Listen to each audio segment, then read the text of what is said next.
Hello and welcome to B2B Revenue Leaders. I'm your host, Dustin. As always, this episode is brought to you by Testimonial Hero. When you say it, it's marketing. When your customers say it, it's social proof. Testimonial Hero helps you scale your testimonial and case study program so you can close trust gaps with your buyers.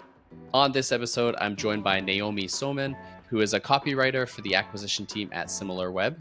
And we talk about why creativity should take a backseat to strategy, how to create buyer personas that actually work, and the role that customer research plays in all of this. Hey, Naomi, welcome to the show. Thank you. Yeah, so I'm really glad to have you here. We're going to probably hop around a lot, but we're going to talk a lot about personas. But before we do, something you said that I thought was really interesting and is maybe counter to things other people on the podcast have said in the past is that you think creativity should take a backseat to strategy. Let's unpack that for all the marketers who are up in arms and are focused on creativity.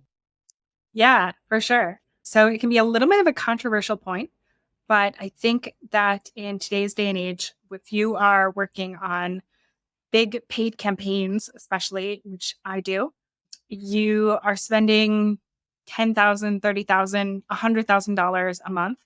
And you really want to make sure that you understand exactly who you're targeting and where you're targeting them, what point in the funnel, and what message they need to hear, and what kind of solution they want and where they want to end up. And I think having all of that information, and a lot of it is fairly easy to extract, can really help create better creatives. And that's information that you can't just pull from your imagination. You really have to understand the campaign structure. You have to understand what kind of users are coming through the funnel, what a good user is, what a bad user is, meaning a better qualified account versus a non-qualified account. And all of those things are really important. And I think that in marketing, you oftentimes have data people who manage campaigns and manage bids and manage ops. And then you have creative people, and they don't always know how to talk to each other. And I think that if we can create better avenues of communication, then we can actually develop creatives that are much, much more successful. Yeah, that makes sense. Using the strategy to inform the creative direction. Because I think it is tempting sometimes to be creative for creativity's sake, if that makes sense. Like, this is a really unique idea. Let's try it. But it's not really based on anything, although it is probably a cool idea. It's interesting. It's unique. It hasn't been done. But yeah, I think that's a good point to pause and just think about, does this actually jive with what our market wants at this given time on this channel? Exactly. And look, there's plenty of room for creativity, and there's plenty of room for different kinds of approaches. The way that you advertise on Reddit is different from the way that you advertise on YouTube. It's different from the way that you run an ABM campaign. There's definitely room for creativity, but it shouldn't take precedence over strategy and data. And then also, if you have a wild idea, sure, test it, but then see if it performs, understand the data. And if it doesn't perform, then you have to sit back and say, okay, why is this not working? And I think that's really where a lot of marketing teams struggle. Yeah, I've been in that world where you put something out and then the analysis just isn't done correctly and it lives there. And then someone asks, did it work? And someone on your team just has no idea, right? So I think to transition a bit here on the creative versus strategy side, because I do want to dive into personas, because that's also a thing where in some cases they're useless, in some cases they're really useful. And I think it depends how you do it. So I'm curious your take there. Like, the traditional HubSpot 10 years ago thing is Mary from marketing likes her coffee at this time and has this attitude and has 4 cats, or like a dog, or that type of stuff more. Is that a useful persona? And if not, what actually should you do when creating personas? Yeah, great question. I don't think that these are super useful. I don't think it's helpful to have details about what kind of coffee they drink or what time they wake up, or even sometimes how many kids they have is useless. There's an old saying that says no one buys the Wall Street Journal because they have an Ivy League education, they make 6 figures, and they have 2.5 kids. They buy the Wall Street Journal because it aligns with their values, or it serves a specific need in their life. And I think that we have to think of technology the same way. So the way that I create buyer personas is I shift away from demographics and focus on moments related to the buying narrative. So I focus on what are the pain points, what are the events going on in their life that lead them to search for your solution. And I try to make that as visual as possible. Were they waking up in the middle of the night worrying about their to-do list? Do they have a spreadsheet open with 17 tabs and they're trying to track all of this manually and they can't manage all of this work manually? They need a solution, whatever it may be. Then transition into what does success look like to them? That could be very tangible, like we're able to track all of our metrics, or that could be more emotional, like my team really appreciates me. And both of those are equally valid, and you have to be able to weave both of them into your copy. And then the other thing that I focus on is what's holding them back. Are they worried about having to put a credit card in for their free trial? Are they worried that the solution won't integrate with their other technology? Are they worried that their team isn't going to want to use it because it's too complicated or they don't have time to teach them, whatever it may be? And so I think if you think in terms of moments, then you create a story around that persona and the person starts to come to life. You can start to think of what they might do in different situations, who they might be, and they start to be a living persona in your imagination.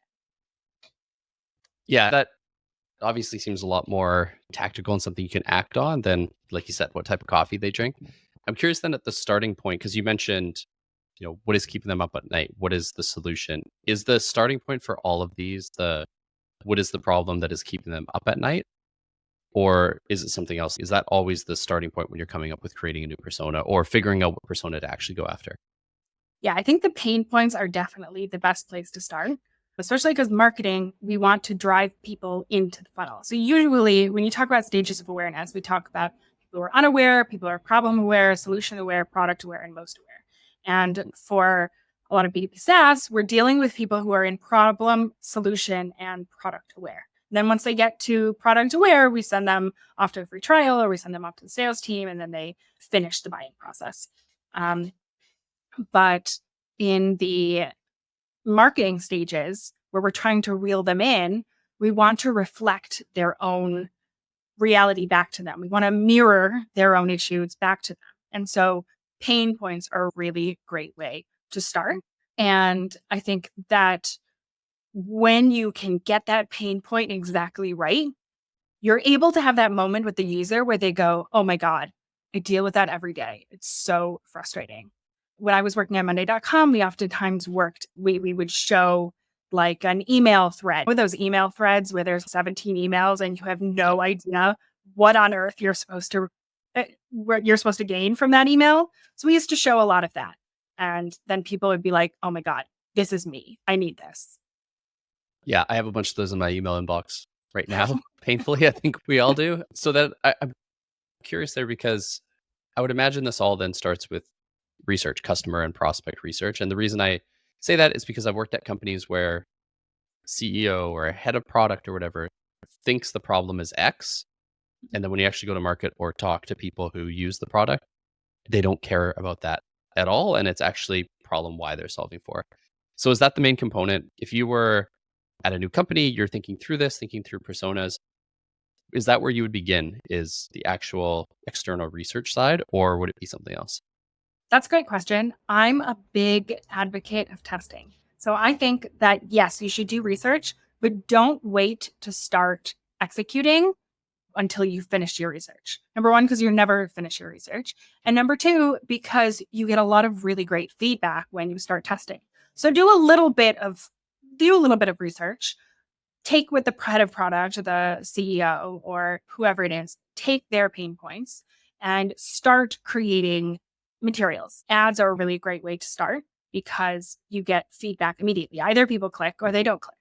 And so if you have 5 different pain points that you think might be possible, come up with 5 different ads that are all relatively similar. So you're having good testing hygiene, you're not changing up too many variables at once, and see what resonates with people. Then if it resonates with them, try again to see if you can validate that hypothesis. If it doesn't, then maybe try something slightly different wording, different visual, whatever it may be. And if it still doesn't work, then drop it and say, okay, maybe this is not the best angle to get them here. It doesn't mean it's never going to work. It just means that maybe that's something that we can keep for salespeople because it's a slightly more nuanced point and it needs to be fleshed out and it needs to be spoken in a demo or it needs to be in a blog post. And that's totally fine. But when you talk about your main pain points and your main persona, you really want something that's clear and concise and polished. You don't want it to be too muddy or complex. And so I think that, yes, go into watch sales calls, watch demo calls, interview customers if you can, run surveys, do all of these great things to get that customer research. But the more you can execute and the more you can test, the faster you'll be able to validate that research.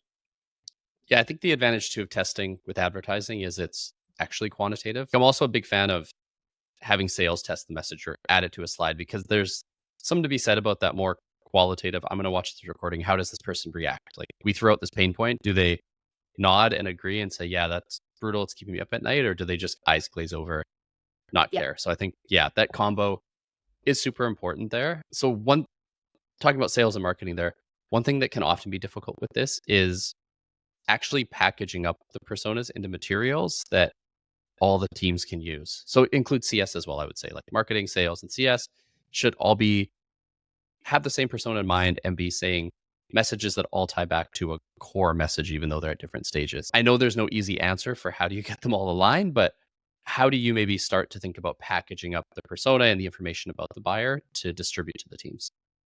Yeah. So I think that a lot of times those big messaging docs where everything is written out on one page, I think those are just not helpful because they're too dense. There's too much information.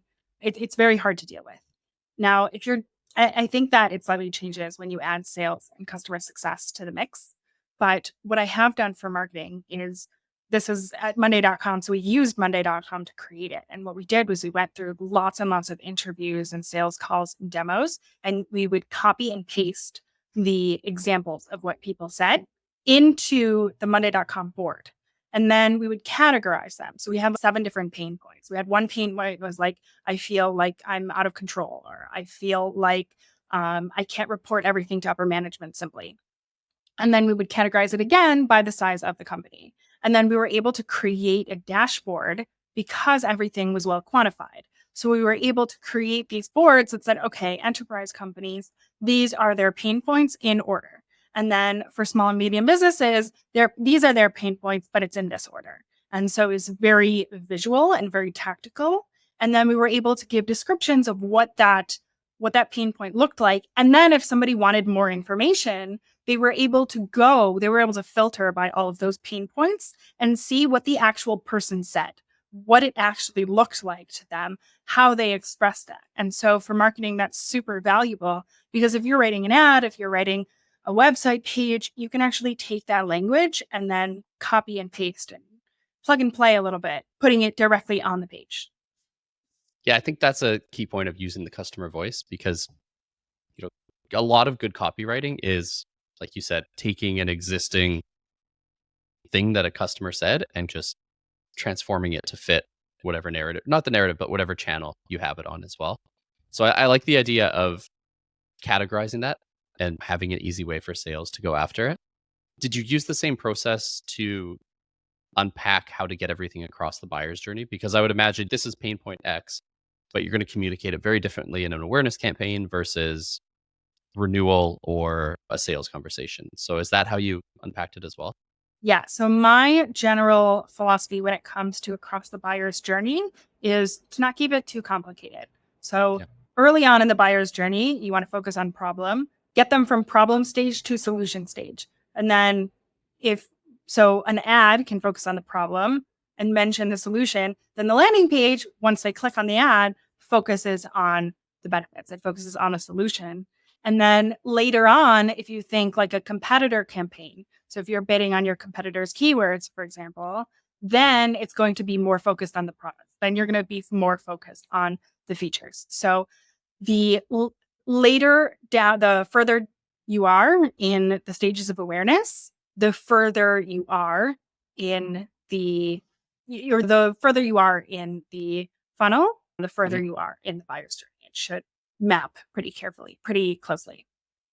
Gotcha. And then when you're creating content for something further down in the buyer's journey, is it just with that problem always in mind? Is that always the informing piece? And the reason I ask is because I've had a lot of products, for example, build stuff and promote features that maybe don't solve a problem they think they do. They just create it because competitor X has it. I need to do this. So I'm curious how a lot of the best products I've seen seem to always tie back to the same problem set and have this like really solid loop there. So when you're creating it, does it always go back to the problem set? Does it go back to different parts of the persona? Yeah, how do you think through that? If you're promoting a new feature to current customers, More like you said, you focus more on the product and the benefit the further you get down. I'm curious, do you also keep promoting the problem throughout or keep mentioning and tying it back to that? Or is the problem in your mind something more just to bring them in at the top of the funnel? anytime you're trying to sell a new feature, it's helpful to put it into context. So to say, if you're having this issue, you can use this feature, and it'll give you this benefit, and walk them through how it helps them in their everyday life. And rather than focus in on the details of the feature itself. And I think that's super common for product and product marketing teams because they're so focused on building this great product that sometimes it's helpful to zoom out and say, okay, what does this look like for the regular user? And what does it look like for them in their everyday life and walk them through it? Yeah, I think it's definitely helpful. The If you're mapping it onto a large campaign, then it's not that you're only going to mention the problem in the beginning stages in the early awareness ads. It's just that that's generally where it's most helpful.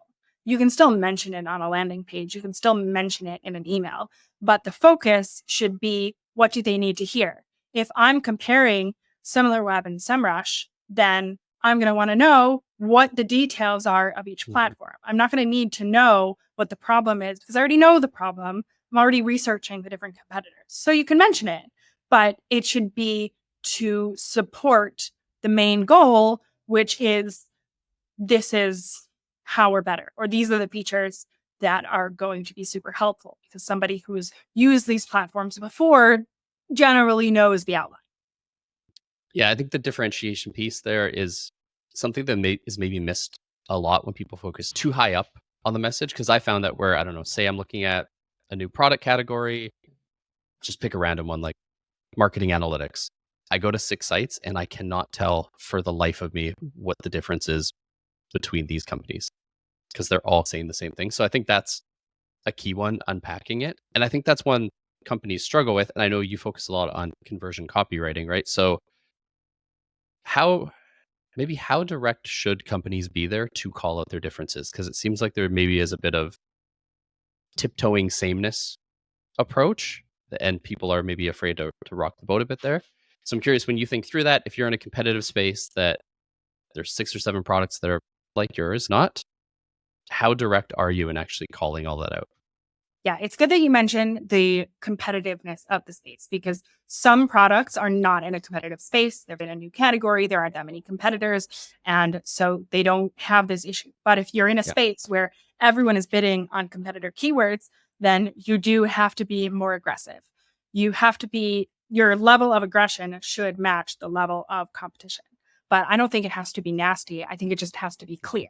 It's important to pick one message. There's a famous story of Steve Jobs where he told his team to promote 5 different messages in their new ad. And his marketing team threw him 5 different balls and said, okay, catch all of these. He couldn't catch any of them. It was like, Mhm. this is the point. If you throw too many messages at somebody, they're not going to catch any of them. So I think that's really important to keep in mind, especially when you're talking about comparison kind of marketing. So pick one angle. Are you the most robust? Do you have the best data? Are you the most intuitive? And then frame all of the other messages on the page as supporting elements of that original story. But it should be one idea, and then everything else on the page is meant to flesh out that idea. And so when you do that, you're not it's not as nasty. It's not calling somebody else out. It's more, look, we're a more robust tool. We're designed for enterprise clients. And you can even call out like we're for executives in large organizations, or you can, if you have a specific user in mind from a specific kind of account, then you can mention that on the page, and that can be really helpful.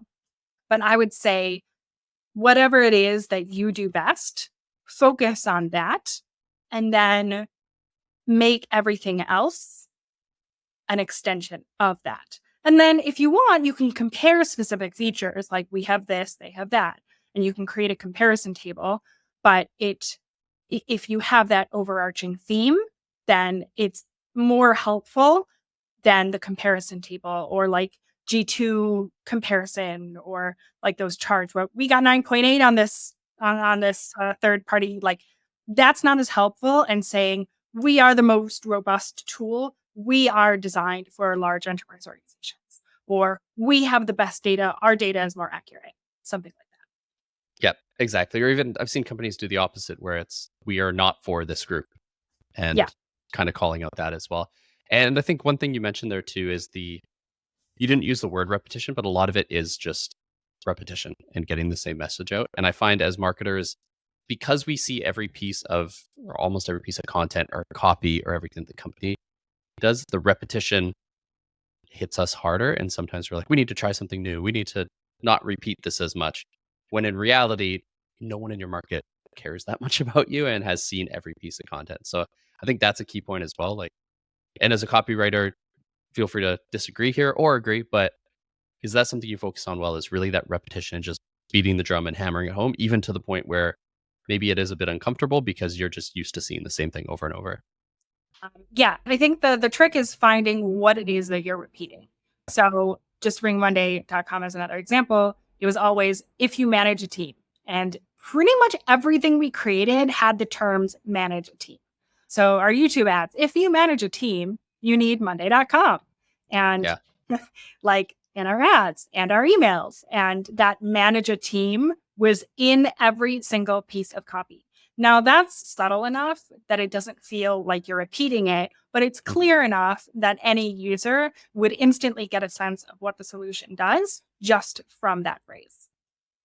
Yeah. I think I like that there's a concrete example there that people can go to and they can figure out what their variant is of that because there are companies out there in the B2B space where you hear the name and you think the sentence they want you to think. Like it's so ingrained because they did such a good job of being consistent.